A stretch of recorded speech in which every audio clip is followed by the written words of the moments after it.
Ryan Reynolds here from Mint Mobile. With the price of just about everything going up, we thought we'd bring our prices down. So to help us, we brought in a reverse auctioneer, which is apparently a thing. Mint Mobile Unlimited Premium Wireless. How to get 30, 30, bit to get 30, bit to get 20, 20, 20, bit to get 20, 20, bit to get 15, 15, 15, 15, just $15 a month? Sold! Give it a try at mintmobile.com/switch.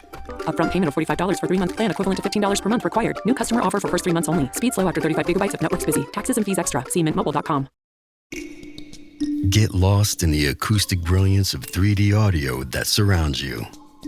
Feel the embrace of the massage seats that adapt to your every move. Experience the warmth of a vehicle that welcomes you as you approach. We could tell you what makes a Lincoln SUV so extraordinary, but don't take our word for it. Take it on a test drive at the Lincoln Summer Invitation with exclusive offers on now, only at your local Lincoln retailer. The left versus the right. Entertaining and informative on the Red Apple Podcast Network. Good afternoon, everyone. It's the left versus the right. I know you couldn't wait for this show to come on. I know you've been writing letters to the station asking that the show be taken off the air. That's not going to happen. We're going to take you off the air. And with me today is really one of my favorite people here at WABC. And we see each other, 2 days a week when I join him on the 5 o'clock John Katzmatidis Roundtable. But also he's got his own show, which will come on tomorrow morning at 6 a.m. And it's Let the Record Show. And at 6 a.m., if the record shows, it has to be the truth. So none other than Judge Richard Weinberg is my guest. Thank you for joining me, Your Honor. Governor, Your Excellency, it's an honor and a privilege to be here with you. So, they had this big press conference at the airport, and they were asking President Trump all these questions yesterday. And then there's, all this discussion about what the protocol should have been to investigate the now rearisen Epstein situation. And, the Deputy Attorney General is, interviewing the woman who really Maxwell, who is, at the heart of this. But with all this going on, the real serious issues are being hidden from the headlines, not deliberately, but they are. And what we're going to try to do this afternoon in the hour that we have is to unearth them. Let's start, Your Honor, with Iran. Nobody talks about Iran the past few weeks, ever since President Trump, wiped out most of their nuclear weaponry. But they are still a country that is hiding some of the work they're doing. They are trying to enlist help from their neighbors. They are seriously supportive of terrorist groups, and they are still a threat to this country. Wouldn't you agree? Governor, I have to tell you, one of the biggest concerns that I have for the future of this country and for Western civilization is the threat of Islamic fundamentalism terrorist groups. And the leader of that on the side of the Shias is Iran. And for years, they've been funding them, organizing terrorist groups, training them, giving them money and resources.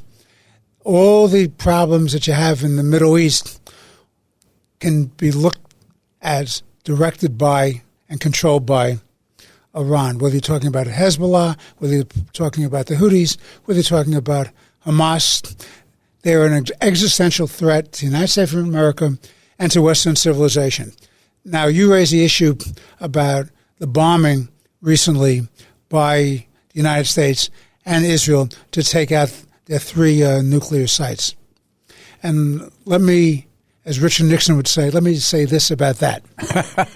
I don't believe they've gotten all of it, based on everything I've read. They've gotten all of it out. I think they hid some of the uranium. I think they moved it out.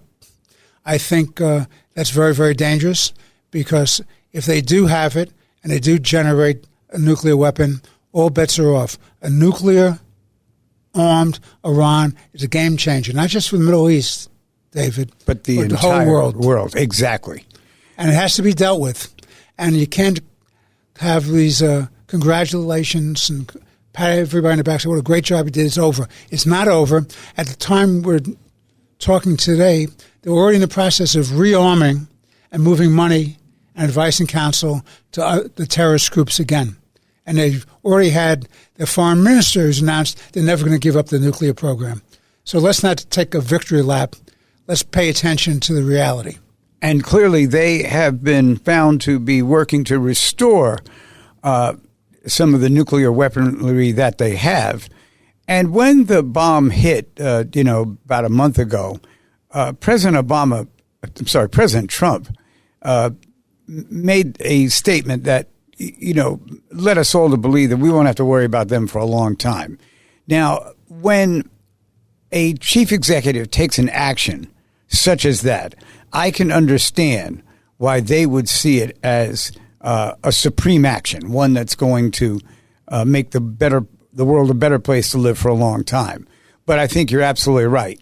There are still all kinds of products and procedures that Iran can use to make our freedom vulnerable. And also by not only stockpiling weaponry, but by supporting some of the terrorist groups that you decided who don't just live in Iran, they're all over the world, and they're more than happy to contribute to the destruction of our society. I think that's exactly right, Governor. This is the problem. Barack Obama and John Kerry sold the nation a false story, which is that this would end the nuclear threat of Iran. In fact, all it did was legitimize it, and at the end of the day of the period, they would have had a pass on having a nuclear weapon. And people don't understand that. That should have been a treaty. It should never have been anything that was taken by the United States without a treaty. And the Obama administration snookered the United States Senate, and they did not get a treaty. If it had been a treaty, it would have been voted down. Now, what happened with that? We gave them buckets and buckets of money. That money was used to fund terrorist groups, to organize terrorist groups, to get them armaments. Very serious business. It was a serious mistake then. It's only gotten worse.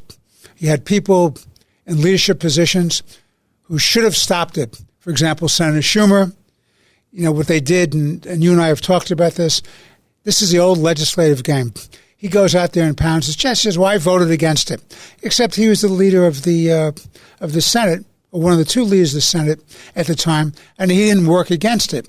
As called in the business that you and I both know, the legislative process, being let off the hook. They knew Obama had the votes, so Schumer could say I was against it. But you know what the problem was? They had enough votes to get it through, and we've paid the price ever since. And Iran is much smarter than we are. They win by talking and delay, and they kept doing their research and their funding, and that's why we're in the problem today. And I submit to you, Governor, that taking a victory lap at this time by the Trump administration is a serious problem. You don't want to wake up and find out they have it, because once they have it, the total balance of power shifts. in the Middle East shifts, and you're going to have a nuclear arms race because the United Arab Republic, the Jordanians, the Egyptians, they're going to want Saudi Arabia, they're going to want their own nuclear weapons as a check against Iran.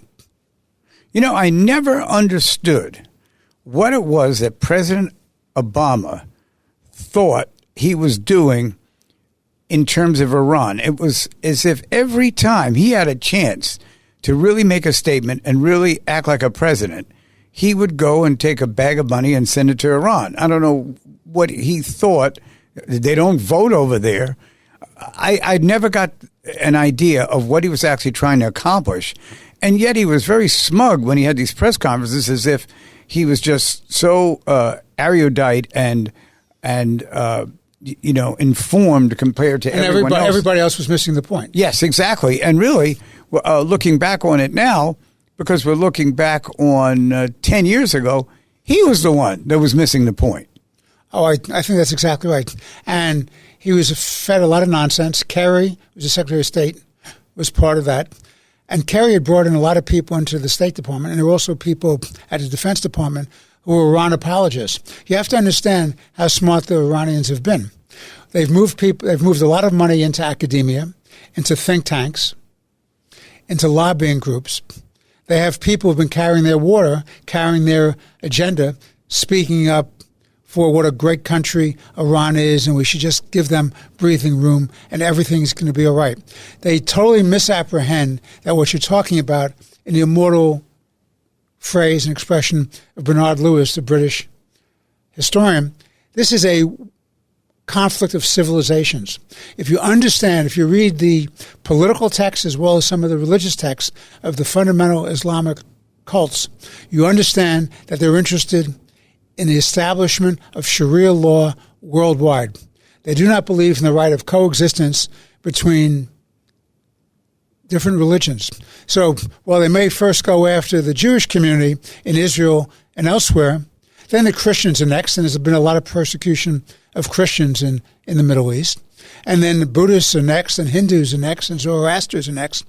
There is no one that they will give living space to with any kind of tolerance in terms of true diversity of religion. It's beyond the pale. They believe in hegemony, as the Greeks would call it, worldwide domination of their political and religious views. That is the voice of former Supreme Court Judge Richard Weinberg. I'm David Paterson. We're here on the left versus the right. And just for everybody's understanding, I don't think either one of us sees themselves as too far to the left or to the right, which is why we can have a decent conversation around here once in a while. In fact, the governor and I may be the last of the common sense Democrats. I think so. I think we may wind up being buried next to each other. Earlier, you made a reference, and I want to go back to it, and it was, on this very subject, and it had to do with the Trump administration sort of claiming victory and then dancing off into the sunset. Is that also happening with the change of heart that President Trump has had about Vladimir Putin? The way he's treated him the last month isn't anything like the threats that he seemed to be making at that particular time. That's a very good point, very good question. I thought from the very, very beginning that, and by the way, even though I'm the House Democrat like you, I think President Trump has been very correct on a lot of things he's done. And I think we're fortunate to have him as the leader of this country at this time, particularly when you compare him to what we could have had in the form of Harris and Walz's administration. I thought those people were just awful and dangerous. So let's talk about that. There's a faction in the Republican Party. It's led by people like Tucker Carlson. Right. And Tulsi Gabbard was of that view. They're neo-isolationists. And the problem with being a neo-isolationist, it does not work. The United States has to step up and has to be a player in the world, because if you don't, the vacuums are filled by our enemies, by our adversaries. Such as what Israel is doing right now in Syria. We should be doing that kind of thing. Exactly right, Governor. Look, so let's go back to Putin. You had that famous press conference at the White House where Vice President Vance jumped all over Zelensky. Now, you and I, having been insiders in governance and in politics, understand you don't go out and have a press conference until a deal is made behind the scenes, and you go out there and you shake hands and you just explain what the deal is about. They didn't work that out. They never should have been on camera. And so when Vance went after Zelensky and had that blow-up, that was bad for the United States. That was bad for Trump. That was bad for Vance. It was very bad for Zelensky. And it was very, very bad because it emboldened and encouraged Putin. Putin is the aggressor. Zelensky is leading a free country that was attacked. They are the victim. You cannot hold back on this. You have to support the Ukraine, because the Ukraine is fighting the fight that has to be fought. Otherwise, you're going to deal with an emboldened Putin who wants to reestablish the Russian or Soviet empire. Who picks another country to go into. That's right, of course. What's next? Poland, Lithuania, Estonia? Well, you never know with him. People say, we'll never invade the the Ukraine, boy, were they wrong. He wants to gobble up the whole country. He wants to make it a satellite country the way the old communists controlled Eastern European countries. Very, very dangerous. Ukrainians need... And by the way, just to interrupt for a second, he says that in a way as if somebody took something from him and now he's taking it back. Nobody took anything from him. These were free countries until the Soviet Union became as dominant in that area as it has been the past 30 years. Which it shows that when you make a bad deal, there are consequences to making a bad deal. Yalta was a bad deal for the United States, and that's how Stalin was encouraged to do what he had to do. He was dealing with a weakened, ill president of the United States, and this was a big problem. Now, look, Putin has to be contained. Right now, as we speak, there are now reports, which I respectfully submit may constitute war crimes, about Ukrainian kids who were kidnapped by the Russians being forced to bear arms against their own country on the front lines. Oh, that's awful. So to me, that's a war crime. Also, you don't know how many hundreds of thousands, I think the number may be close to 1 million now, of deaths or casualties on the Russian side. God knows what you have on the Ukrainian side. And they're bringing in soldiers from North Korea to fight the battle for the Russians. Why don't people understand that isolationism and appeasement does not work? It only begets more problems and bigger wars and more death. You know, when I was younger, I was a, peace person, and not a big activist, but I went to demonstrations and that kind of thing. And now I sit and I almost get a chill thinking about, it was almost like these situations where there'd be some sort of meeting, and then the heads of state would get up and say, we have peace. And then 3 days later, there is no peace. And I feel that that's happening now. My question to you, Your Honor, is why doesn't anyone, and see, I thought Trump would really be the one that wouldn't take this from other countries. I don't understand why we haven't gotten in and full force helped Ukraine. It's an excellent question. I think President Trump has turned around. I think the isolationists or the neo-isolationists have been, I'm not going to say they're marginalized, but I think they've been restricted in their influence with respect to President Trump. I think he understands he's been played by Putin. Putin will have a nice conversation with him on the phone. Trump will get off the phone and say, oh, we just had a great conversation. And then the Ukrainians are attacked again, and attacked again, and attacked again. And it's their country. And people have said to me, well, Ukraine is corrupt. Well, and Putin is not corrupt? I mean, truly, it's amazing. So they're both corrupt. The question is, who is in our interest to support? Is it in our interest to allow Putin to gobble up pieces of Eastern Europe and Scandinavia to bolster his regime? Is that really in America's interest? I think not. I think one of the mistakes that people who are fair-minded and try to analyze these things, but I think where they make a mistake is that the concept of our country and what our country was founded on, it was founded on the basis of individualism, where people had a right to go out and invent and to expand the territory we had and that kind of thing. And what we wanted in the end was a free, just society where everybody got a fair chance. Not everybody didn't get a fair chance at once after our Declaration of Independence, but eventually I think we could say now that most of the time everybody gets a fair chance. And, Your Honor, you're going to get a fair chance to respond to what I said. Right after we break for a moment, we have some sponsors that need to be heard from.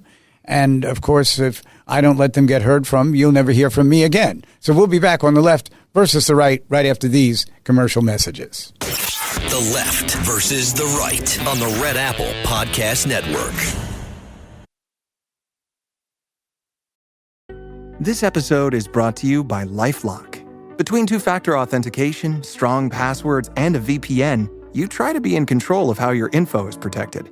but many other places also have it, and they might not be as careful.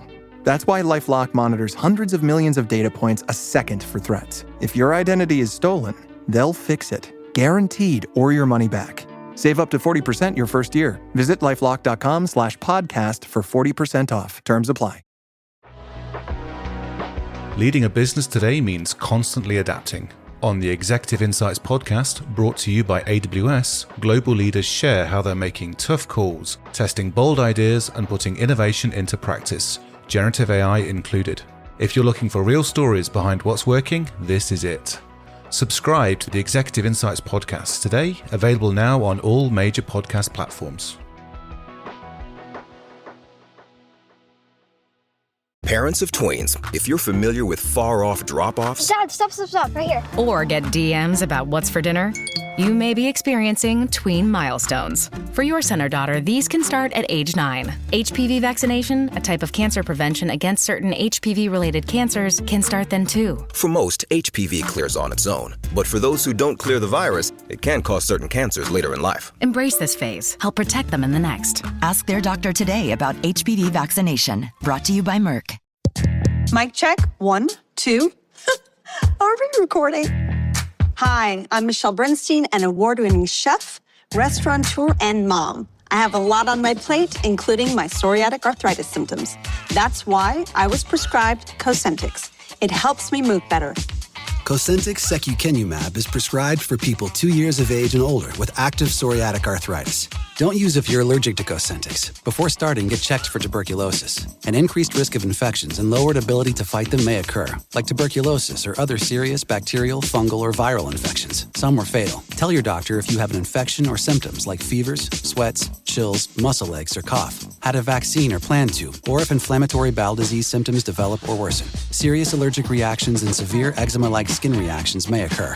Learn more at 1-844-COSENTYX or Cosentyx.com. Ask your rheumatologist about Cosentyx.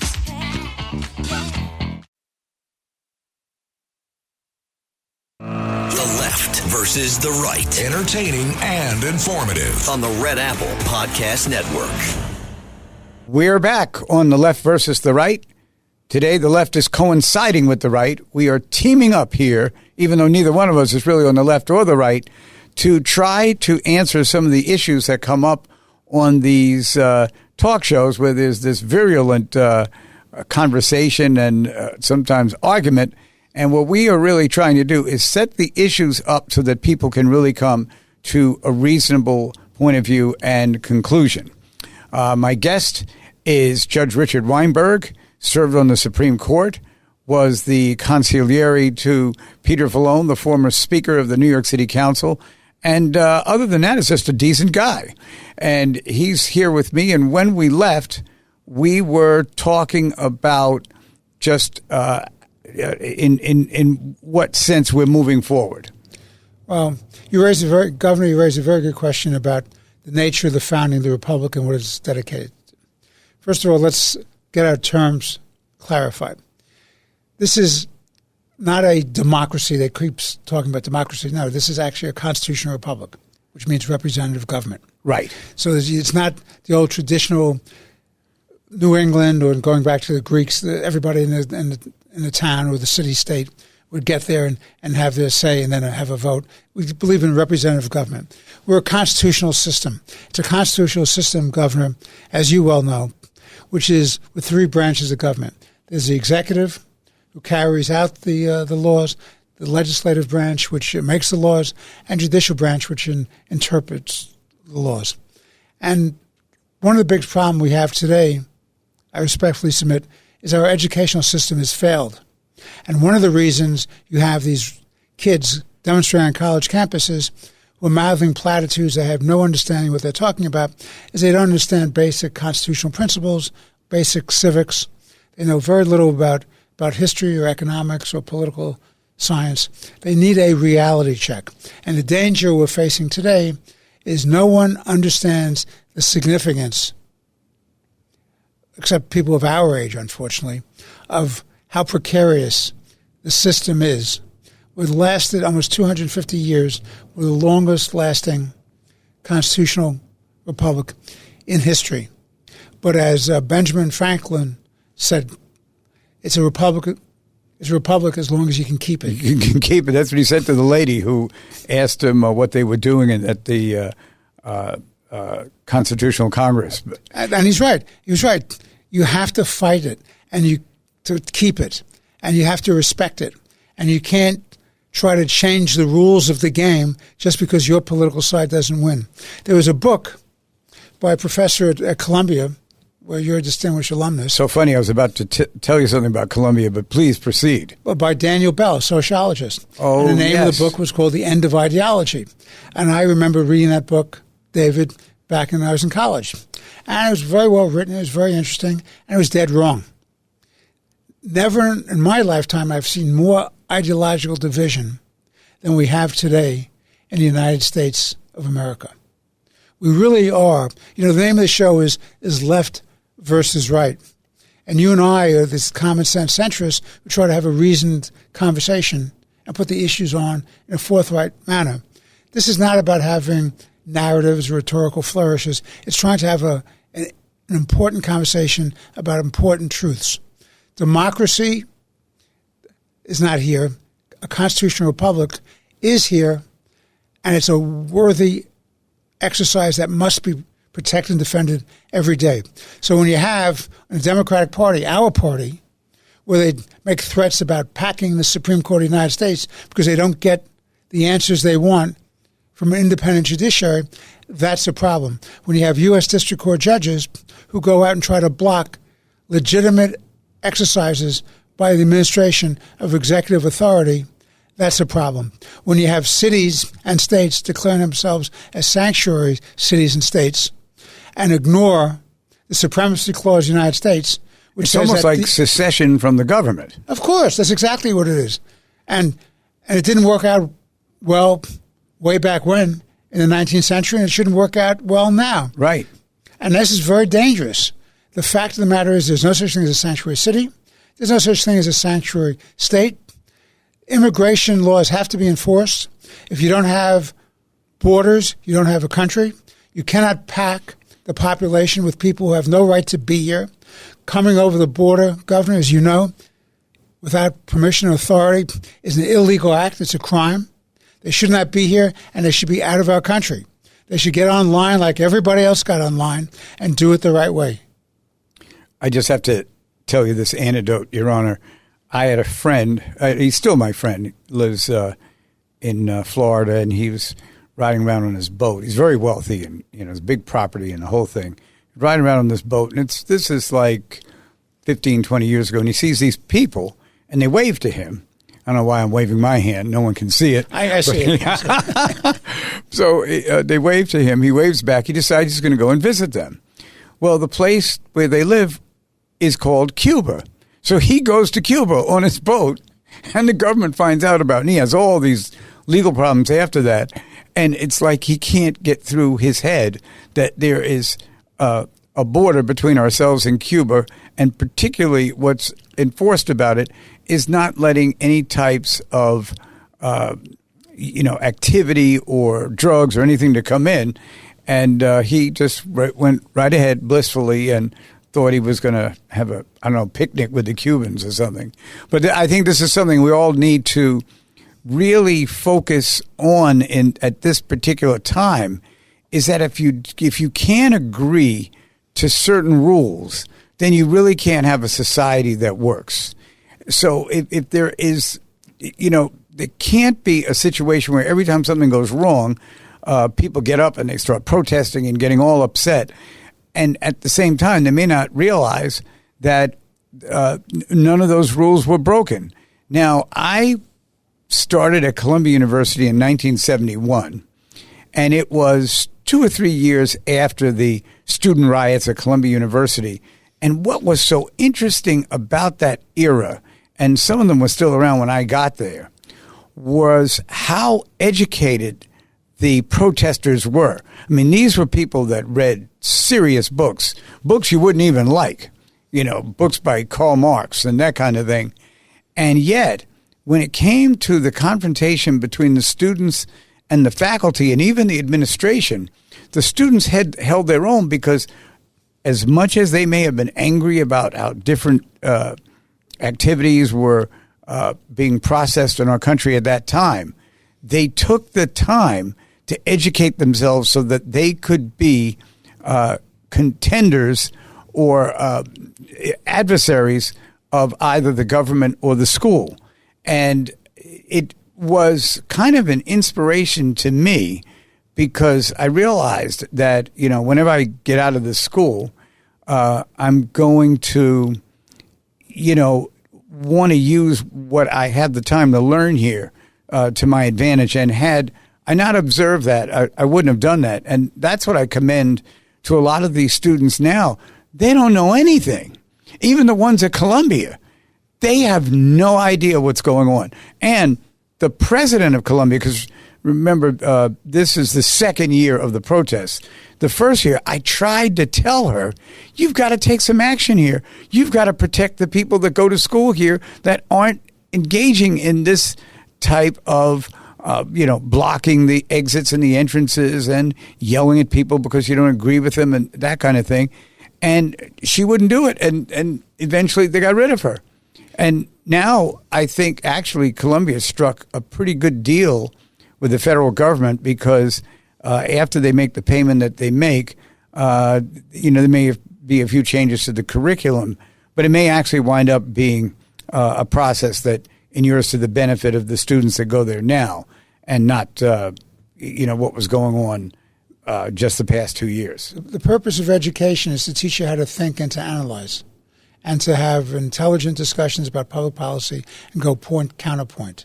It's not to use demonstrations to intimidate or to block passage in and out of buildings, or to take janitors and lock them up, or to trespass, or to bring in outside infiltrators and organizers who are well paid. I mean, it's part of the problem we have, Governor, is these demonstrations nationwide. They're organized, and they're organized. A lot of it's from foreign money. A lot of it's from domestic, misguided money, people like the Soros family. These are dangerous people because they are subverting right of legitimate protest and freedom of speech and freedom of association. What they're doing is they're ruling by mob rule and by intimidation, harassment, and threat. You cannot do that. You cannot have a civilized society that will survive if you allow that. It's absolutely essential that college administrators, university administrators, do the right thing and protect the rights of everyone to speak. The right to speak is not the right to block people from going into the library to study for the final exams. Right. The right to free speech is not the right to shout down a speaker because you don't agree with his or her positions. Exactly. Speaking of the library, Your Honor, I'm sitting in my room at Columbia, and a friend of mine came to knock on the door to ask me what time I wanted to go to dinner, and I said, you can pick the time. And he said, well, I'm going to go to the library, and when I come back, we'll go to dinner. I said, I don't think you're going to get to the library because the protesters are all in front of it. He said, they're not going to stop me. And he'd made a sign, a protest sign. So he goes and stands on the line with the protesters, and then when no one's looking, he just puts the sign down and walks into the library, which I thought was ingenious. Yeah, but isn't it terrible? But that becomes a part of the culture. Yes, I'm terribly afraid that what you've had, because a large number of the faculty tilt very strong radical left, and so you don't have diversity on the faculties. You don't have centrist or conservative points of view. People are not going point, counterpoint in discussions. They're trying to indoctrinate. And so when you don't understand the glories and the virtues of the constitutional republic we have under our Constitution, and you think it's okay to subvert it, when you don't understand that freedom of speech means freedom to speak, not to suppress, we don't understand freedom of association means that you can associate, but you can't block other people from associating. When you don't understand these things, it's very, very dangerous. So what you have is you have a culture of intolerance, an ideological view that anything goes, that the end justifies the means. And you raised something that was very important earlier in this conversation. In your time, in my time at university and law school, people actually were informed. They understood what the issues were. So you might disagree, but you're not entitled, as Ronald Reagan said, to your own facts. You're not entitled to your own law. The facts are the facts. The law is the law. Economics are the economics. You have this character who's running for mayor of the city of New York, Mandami. Oh. A dangerous kid. Now, why is he dangerous? He's dangerous because he's a nice-looking kid. He's very glib. He's kind of like a rock star. The young people love him. He mouths all the platitudes and cliches. Property is theft. That's Proudhon, by the way. That's not Mandami. Right. And it's Marx. Property is theft. Billionaires should be extinguished. Wealth is a crime against humanity. Everything should be free. So who's going to pay for this wonderful utopian vision? When the people flee the state of New York, and you know this having been minority leader of the state Senate, lieutenant governor of this great state, governor of this great state, you understand that you have to have a balanced budget. And to have a balanced budget to pay for all the programs, you have to have financial resources. And the financial resources come from the revenues, the tax revenues, from the productive people, not the free lunch crowd. So if you give everything away, as Margaret Thatcher famously said, pretty soon you run out of other people's money. And when you're wealthy enough or middle class enough and you can vote with your feet and get out of New York will go under. California is in serious crisis. The state of Illinois is in serious crisis. These are serious issues, and these kids keep mouthing these platitudes. They don't understand that they're destroying the goose that takes care of charities, cultural institutions, hospitals, all the social programs they love. You can't keep losing productive job-creating, tax-paying contributors to the larger public good people and have them replaced by a free lunch crowd. What say you? Well, I think that part of the problem is that this group is uninformed. We're 60 years from the southern states that were practicing segregation. They were blowing off the federal edicts to change. They were even making it difficult for there to be intervention on the part of the National Guard and other law enforcement groups that were coming in to try to create a peace, because they didn't really have peace before. And there's a lot about how that was accomplished. And within, I'd say, 6, 7, 8 years, I remember I was watching a college football game and the University of Alabama was playing. And University of Alabama was not my favorite team. But they showed the players in the huddle, and, the 11 players in the huddle, 6 of them were black. So people in the South adjusted very quickly to the new rules, but it was a struggle. And I think what's happened with this particular generation that's coming up right now is they've been spoon-fed. We are also being spoon-fed by our sponsors. We're going to go to them, and then we'll come back and find out what Judge Weinberg thinks about that on our final segment of The Left versus the Right. He's Judge Richard Weinberg. I'm David Paterson. We'll be right back. The Left versus the Right on the Red Apple Podcast Network. Choice Hotels get you more for your money so you can maximize any road trip. Let's get real close to hear the maximum sizzle of Comfort Inn's free hot breakfast. Maximized. Check into more. Book direct at choicehotels.com. This is your before and after story. Prepare for an incredible career in nursing. At Southeastern College, experience expert hands-on training. Learn real-world skills in our professional lab and simulated settings. And train for opportunities as a practical nurse, registered nurse, or career advancement with our RN to BSN program. At Southeastern College, your future is bright. Visit sec.edu to get started. The Left versus the Right. Entertaining and informative on the Red Apple Podcast Network. We're back on The Left versus the Right. Hope you enjoyed your trip to the kitchen. We would rather that you listen to the sponsors. Those who went to the kitchen will have to stay after 4 o'clock and hear the rest of the commercials. But while I have Judge Richard Weinberg here, I want to talk to you about the Democratic Party. We are going to discuss this tomorrow morning, so maybe a little sneak preview for our guests that will be listening to the program from 6 to 7 a.m. called Set the Record Straight. Let the record show. Oh, my God. Show. Set the record straight. That comes we can set the record straight, too. Right, absolutely. So let's set the record. Let's set the record straight about our party, Democratic Party. I respectfully submit that the Democratic Party has lost its way. It's lost its soul. It's lost its moral compass. They're apologists for extremism, anti-Semitism. They look the other way when Islamic fundamentalists went in on October 7th, raped, pillaged, tortured, murdered, kidnapped people.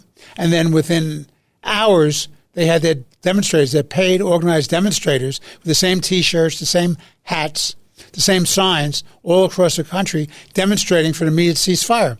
Well, I submit to you, Governor, there was a ceasefire. It was October 6th. They didn't need a ceasefire. They're the ones who attacked. When you go to war, you pay a price for going to war. And Israel is the only democracy in the Middle East. It's a key ally of the United States of America. It supplies technology to the United States, intelligence to the United States. It's a military buffer for the United States. It's an ally as a democracy or a constitutional republic that cares about freedom and individual liberty and rights. So what happens? You have all these organized demonstrations as if the aggressor was Israel and not Hamas. And now, as you and I are talking, Hamas has once again refused to release all the hostages. Maybe there are 20 left, maybe even less than that. The numbers somewhere between 10 and 20 that are alive. Where is the moral outrage about this? And Hamas holds their own people, the Gazans, hostage by force of arms. They assassinate anybody who speaks up against them. When the food is delivered, they steal it and sell it on the black market. If anybody tries to get to the food and Hamas is not controlling it, they shoot it down their own people. Their own people are paying the price. And yet the international community wants to condemn Israel for fighting to protect itself. And Macron, the president of France, has just announced he's going to recognize the state of Palestine. Well, that's very, very interesting, Governor. Where is this state of Palestine? Is it Gaza? Is it the West Bank? Is it a combination of both? And who governs it? And who's elected them to govern? And what resources they have to support themselves? And are there physical, geographic boundaries to this country, so-called Palestine? There never has been a Palestine. Let's be very, very clear. The only people who have a claim to that territory are the Jewish community and Israel and the state of Israel. 400 years before there was even a Muslim religion, Jews occupied that place. They had the first and the second temples. It's always been Jewish territory, and they were subverted by the Romans. And they've had many opportunities, the so-called Palestinians, to have peace. There have at least been 4 or 5 deals offered over the years to have a two-state solution, and each time the leaders of so-called Palestinians rejected it. Now, let me ask you this. Have the Israelis bombed planes? Have the Israelis seized cruise ships? Have they shot up airports? Do they wear suicide vests and go on buses and schools and hospitals? Is that the Israelis? Or is that the Islamic fundamentalists who are misguided, indoctrinated, and believe that death is a virtue rather than life? Yeah. What say you? You know, I remember October 7th.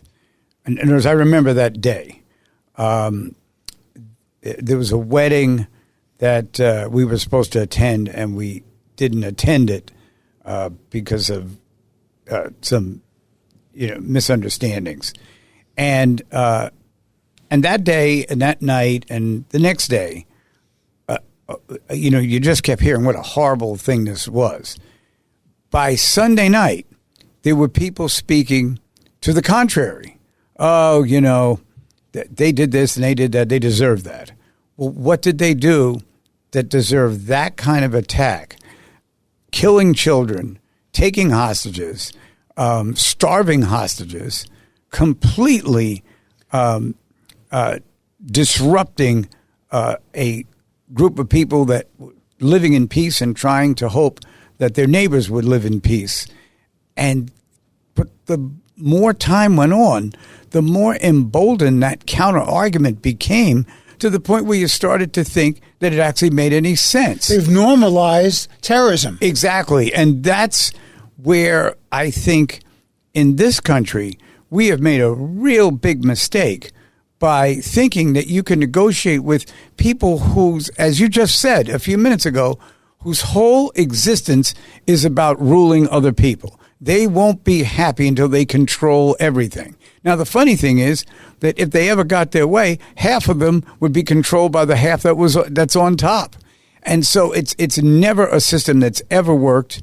A socialist country has never existed more than 5 or 6 years. Fidel Castro made promises. He broke them before he even got to be the ruler in Cuba.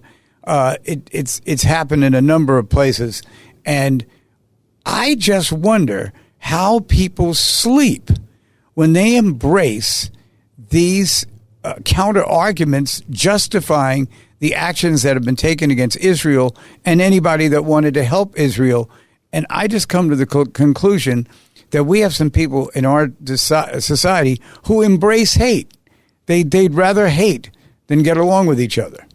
Well, the problem is when you have people who are dedicated to your destruction. And it's much broader, again, as I said before, it's much broader than just the state of Israel. It's really an attack against Western civilization. And if you don't understand that it's an attack against Western civilization, then you have a real problem. I get a real kick out of the LGB, whatever T community. The first thing they would do if they were living in Gaza or in Iran would have their heads chopped off or be thrown off a building, because the Muslim community does not accept gays. And the only place in Middle East that accepts them, and yet are the Israelis. A lot of the leadership embraces the attacks on Israel. It doesn't make any sense, and that's what I was asking you. It seems so simple. The world is not that complicated, but it is clear that probably 20% of the countries on our planet would actually crave that they were dictatorships by their leadership. And their mission would be to make the whole world that way. I think that's right, and that's a real problem. But I want to shift gears, if I might, Governor, because you raised the issue of our party, the Democratic Party. This is the problem with the Democratic Party. The chairman of the Democratic Party, a fellow named Martin, I think his first name is Ken, but I'm not quite sure. He's the tent guy. Yeah. He's a wonderful guy. Big tent. You and I need to go to one of those, camping stores and get a big tent and send it to him. I think that's a very good idea. Ask him to put it up in front of his house and stay under it. Well, let me ask you this. This big tent that he's talking about are people who call for the extermination of the Jewish people, have no tolerance for other people's rights, are radical socialists. So this is the big tent that he's welcoming. I submit to you that if they said it's a big tent, so if you're anti-black or if you're anti-Asian, you're welcomed, people will be outraged by that. Absolutely. So let me get this straight. It's a big tent as long as there's Jew hatred or anti-Israel hatred. That's okay. And it's a big tent when you can have democratic socialists who've subverted the mission and the message of the Democratic Party to be open and free group who actually believe in our fundamental values. Democratic socialists, by their very definition, do not believe in the constitutional republic that you and I believe in. They believe in their dictatorship of their elite that will control everything. They want to control the means of production. They want to control the arms. They want to control the press. They want to control everything for their own vision. I'm sorry to interrupt, Your Honor. I'm glad I wasn't in your courtroom when I did this, but I am kind of shocked that Mr. Martin's statement hasn't been rebuked. The only place I've really heard it, be challenged is on Cat's Roundtable with yourself and myself and Rita and Ed Cox and the problem is that where are the voices in this party who are they're already in the tent, but where are they condemning that the leader of the party wants to open it up to individuals who have demonstrated that they are really not about working with people and coexisting with people they happen to disagree with. They would rather destroy the tent, so to speak, and start over. And that's what they're going to do if no one stops them. I think that's exactly right. The fact of the matter is that the silence is deafening from the leaders of the Democratic Party. Now, you have a couple of people who've actually spoken about this. One is a congresswoman from Long Island, Laura Gillum, and she's talked about this. Yes. And she says she will not support Mandami, who is a supporter of the Intifada. And by the way, the Intifada, so everybody knows, is not First Amendment demonstrations. The Intifada is violence. Mandami's father, in fact, justifies suicide bombing, thinks it's a legitimate tool. Very nice of him. Except when they go to his house and they blow themselves up, everybody would be outraged. And I don't want to see that because I don't want to have a civil war in our own country where people take to defending themselves, because it didn't work out too well for the Weimar Republic, where they destroyed Germany. Right. And that was taken over by Hitler. This is dangerous stuff. So the two people I've seen in the Democratic Party who are noteworthy on this issue, who are elected officials, one is Gillum, the congresswoman from Long Island, Democrat, and two, Josh Shapiro, the Democratic governor of Pennsylvania. Sure. Okay. The other one who's been speaking out about this is a raging Cajun, Carville. But the silence is deafening. And that's tragic because our party is going to die. By the way, let me ask you this question. Why did it ever come to pass that the Clinton-controlled Democratic Party allowed Bernie Sanders to run in the conventions, in the caucuses, in the primaries against Hillary Clinton? He was not a Democrat. He has never been a Democrat. He is a self-avowed Democratic socialist and self-avowed independent. He made caucus with the Democrats in the Senate, and he did previously in the House of Representatives, but he is not a Democrat. Why are you allowing him in? Why are you legitimizing him at all? I think they thought that it was a way of neutralizing him. You know, sometimes people are yelling at you. Instead, you let them come in, and to your office and, try to talk to them. But when you're talking about choosing a national leader and you're having a convention and you have delegates from all around the country and you've had primaries all around the country, why you would extend that to him, and I'm not even going to call it a courtesy. I'm going to call it a misjudgment. I agree with that. That he would be in position to wreak so much havoc as he has from then, really, to now. He's the father. He's the father of normalizing an attempted legitimization of this Democratic Socialist wing. Let's go back to this Mandami character. He's totally inexperienced. I think he's 33 or 34 years old. Correct. And you and I, both having been in government positions of some responsibility, we know that the city budget is $116 billion now and growing. And there's a lot of money to be spent, and you can feather a lot of nests and make a lot of political payoffs and create a real infrastructure using non-government organizations and staffing them with people who are part of your political apparatus, which is exactly what Mondami would use with all this money. And this is unsupervised, unchecked, unregulated money, Governor. And that's a problem. That's number one. He knows nothing about law and order, public safety. He's anti-police. He's anti-public safety. He thinks social workers are great. So when you have subway stations that are empty and not protected by police, when you can't walk out in the streets and not get mugged, when shoplifters are destroying all the retail operations, when your tax base is fleeing, when the jobs are being shut off, this is a serious problem. Now, let me talk to you about a couple other things. Well, unfortunately, we are being shut off because John Sterling is coming on at 4 o'clock. And really? Yes, he is. How dare he? He has made a comeback. Remember, he retired, then he came back and did the World Series, and now he's come back just to push you and I out of the building. However, let's make a date to come back and talk again on the left and the right, and I will come to let the record show to keep the peace between the two of us. Fair enough, Governor. Thank you very much for having me. And thank you for joining me, Your Honor.